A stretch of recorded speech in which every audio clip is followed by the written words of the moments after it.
4.1. A flashlight cell whose Thevenin equivalent is represented by voltage of 1.5 volts and a Thevenin resistance of 1 ohm is connected to an ideal diode. Describe the ideal diode's voltage and its current if the cathode is connected to the positive terminal and if the anode is connected to the positive terminal.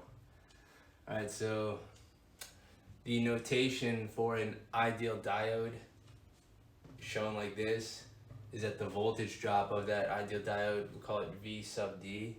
This is the notation. It goes from, the voltage drop is from anode to cathode in the direction of the arrow. Same with the ideal diode's current, the notation I sub D is in the direction of the arrow. That is the ideal diode's voltage and the ideal diode's current, which may differ from, you know, a KVL or a KCL's current direction or voltage drop, but this is the notation for the ideal diode's voltage drop and current. So an ideal diode's current and voltage terminal characteristics are listed here in this bracket. So there's two states that an ideal diode can be in.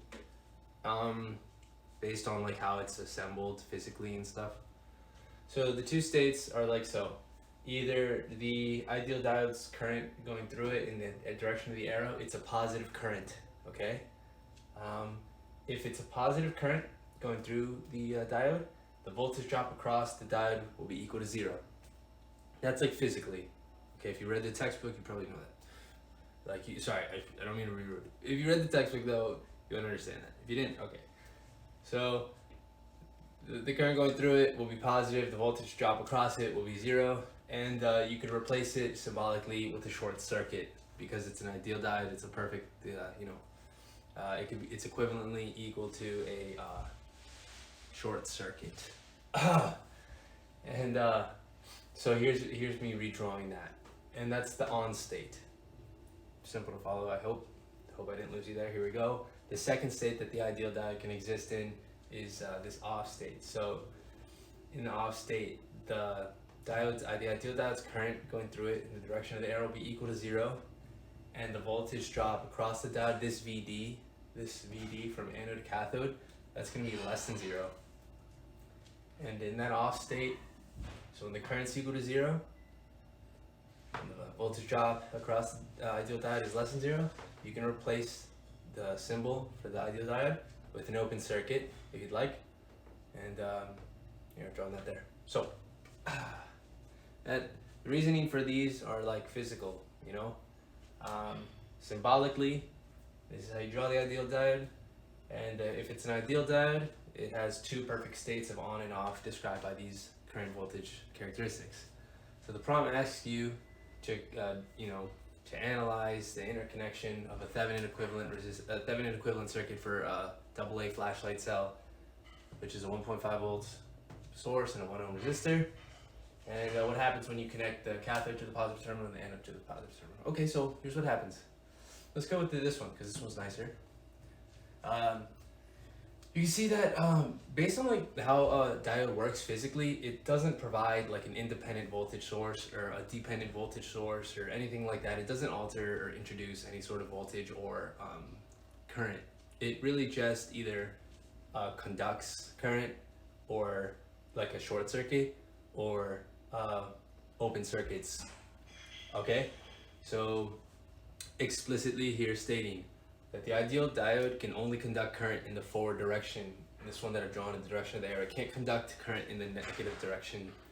Okay, so it's either on, conducting forwardly in a short circuit, or it's off, and it's gonna have a negative voltage drop across it, depending on like where you measure it from, like with reference to. But yeah, so let's look at this one, right? Since it's not introducing like any sort of voltage or anything, it's not introducing a resistance, it's not introducing a capacitance, it's not introducing an inductance like you may be familiar with.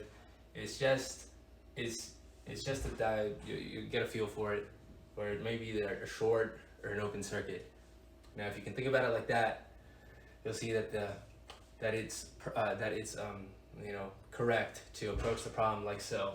that if you have a 1.5 volt here source and a 1 ohm resistor, the current will travel in that direction. Okay, and it's going to be 1.5 volts divided by 1 ohms, 1.5 amps.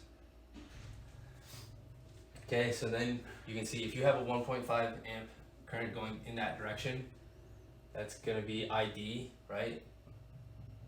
ID is going to be greater than 0, so the voltage drop across VD is going to be equal to 0. That's going to be equal to 0. And you could replace it if you want symbolically with the short circuit, you don't have to. But there you go, those are the voltage and current of the diode. Now let's look at the next one. Again, see, maybe because this is your first time working with a diode, it's not a voltage, it doesn't introduce voltage, it doesn't introduce a current, it doesn't have a capacitance, you don't got to think about it like that. So the right approach is look at the voltage source you have, look at the currents that you have, check how they're connected, and in the future when there's more diodes, what you do is you assume if some are on, some are off, and then you test them. You know, test each KCL, KVL, mesh analysis, whatever, and then you see which ones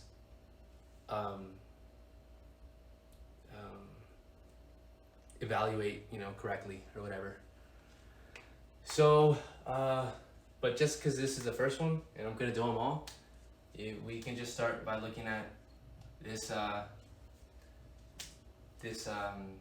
voltage produced current. So this would be I is equal to 1.5 volts divided by 1 ohm. And you notice that this time ID, well, this wouldn't be ID, this would just be like I, right? So because the notation, like the notation set for a diode in this direction,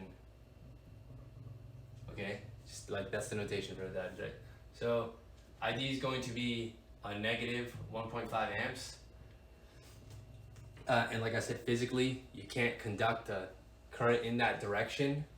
So the ideal diode will physically respond by open circuiting.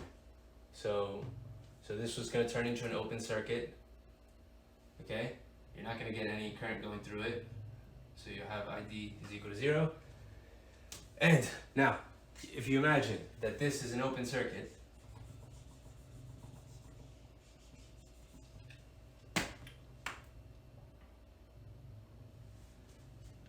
then you know that the voltage all along this wire is going to be positive 1.5 volts, and since this other terminal or node is going to be grounded, you know that it's going to be 0 here, 0 volts, and the voltage from here to here would be negative 1.5 volts. So there you go.